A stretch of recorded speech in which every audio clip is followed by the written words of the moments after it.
আজকে মাত্র 10 মিনিটে হলুদ পোলাও বানালাম। সেটা কীভাবে দেখ চলো পুরো ভিডিওটা দেখতে থাকো।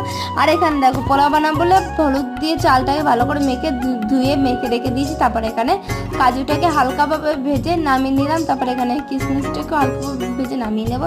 তারপরে এখানে দেখো কুকার নিয়ে নিয়েছি। আজকে আমি কুকারে বানাবো বলে কুকার নিয়ে গরম করে তার মধ্যে ঘি দিয়ে দিলাম।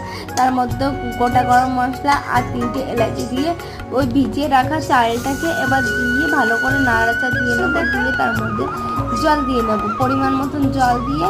আর এখানে স্বাদ মতন নুন, তারপরে স্বাদ মতন চিনি। আর আমরা পোলাও একটু মিষ্টি আনলে ভালোও লাগে, তার জন্য এখানে খানিকটা পরিমাণে চিনি দিয়ে তার মধ্যে কাজু কিশমিশ দিয়ে নাড়াচাড়া দিয়ে এখানে 5টা সিটি দিয়ে নামিয়ে নিলাম। রেডি আমার একদম পারফেক্ট 10 মিনিটে হলুদ পোলাও। খেতে কিন্তু দারুণ হয়েছিল। তাহলে তোমরাও দারুণ করে একটা লাইক কমেন্ট শেয়ার করে দাও।